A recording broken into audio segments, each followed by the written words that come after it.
The BET and Soul Train Awards have officially been canceled.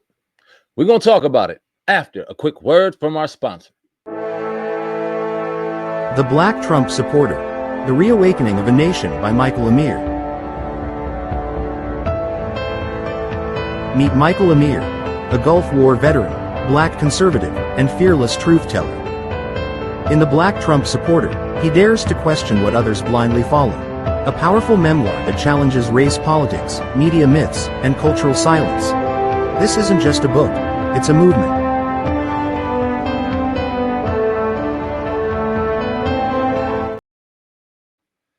All right, michaelamir.com. You will see that link in the description box.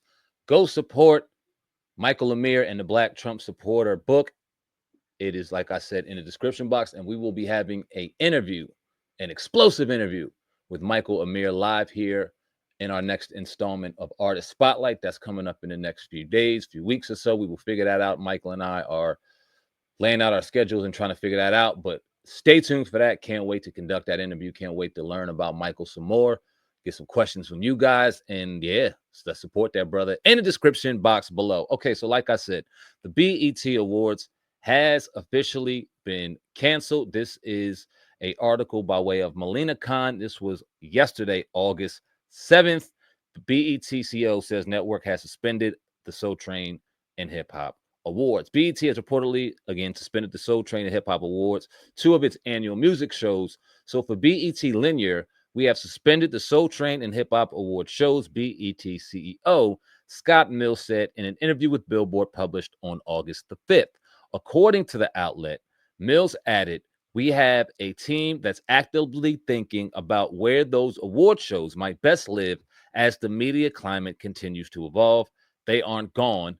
BET declined to comment to One USA Today. Now, Fat Joe, someone who has hosted the BET Hip Hop Awards as of late, I think, if I'm not mistaken, he was the last host of the BET Hip Hop Awards. I would not know, to be perfectly honest with you, because I have not watched it in a very, very long time, and I have my thoughts and reasons as to why I believe it has been indefinitely suspended. But I want to hear from one Fat Joe, because he had some very interesting thoughts on this from what I've been gathering. I have not listened to it yet because I wanted to kind of give it a genuine, authentic here and give you my genuine, authentic thoughts on it as I listen to it live. So I'm going to go ahead and play the video.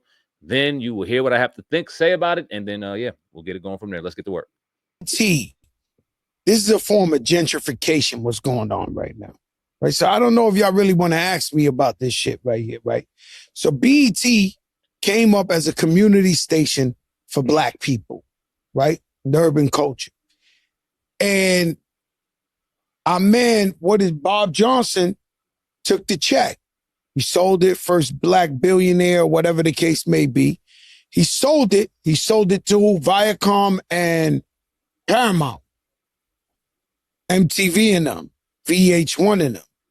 Little by little over the years, quietly, they've been firing a lot of people behind the scenes in BET, and everybody who has something to say, they've been firing them and this and this and that. And I know because I've been working on the BET Hip Hop Awards for 3 years. Mm-hmm. Shit was like the budget, not for me, but the budget just getting chopped and chopped and chopped. And last year, I debuted my single with Khaled in the VMAs, and Katy Perry's still flying through the air in the VMAs. They still blowing out of the cannons. They still flying in the air. They still got all the tricks. They still got the budgets. They got the shit, And so I think in the entertainment world, I don't think I know this was like a form of gentrification. They kept underfunding them, and you ain't got no money to be creative. That's why you was watching the Ratchet Awards and all that. They ain't had no bread. All right. Well, Fat Joe has firsthand knowledge being behind the scenes and things like that, but I think his wording of gentrification is just flat out wrong, honestly, if you ask me, right? Because what I see is if they were bringing in the money from the BET and Soul Train Awards, and there were actual categories that they can fill, that they would continue to do it, because if it makes dollars, it makes sense, does it not?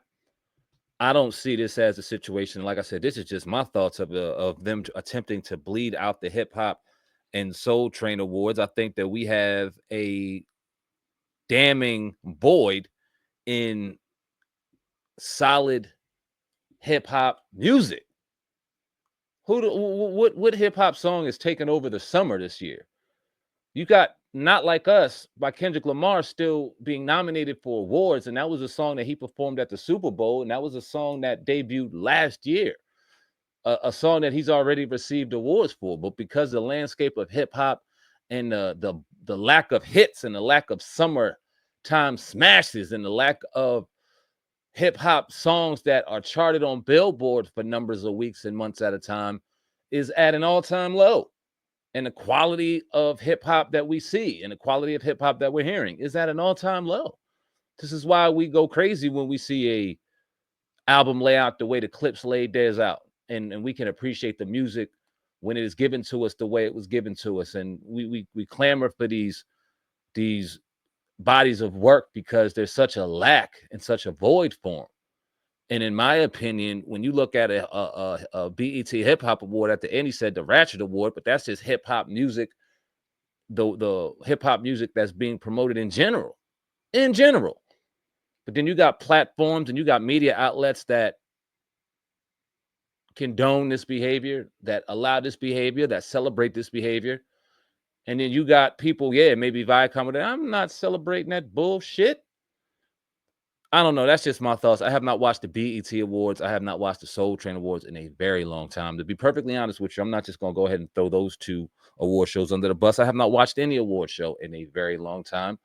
They've kind of lacked substance, in my opinion. They always have, but I did used to enjoy the BET Soul Train Awards because it was our music, it was our culture, and they delivered a good product. But for a very long time, it hasn't been the case. It's lacked, and I have not paid attention to it. And that's what I think ultimately is what hurt it, what suspended it, and at the end of the day, what we'll find eventually being eliminated in general. If we don't see quality hip hop music being distributed, if we continue to see summers lack hits the way we've seen in 2025, we will no longer see the hip hop or the Soul Train Awards. And that's a sad thing. That's an end of an era. And we need to do better. But that's just my 1-2. That's my thoughts. Y'all leave a comment in the comment section. Let me know what you think of this situation. I appreciate each and every one of y'all. Sam Ant, CEO of the Brand Bio Hip Hop News. Until next time, until next story. I love each and every one of y'all. Love yourselves, and most importantly, love yours. I'm out of here, man. Peace.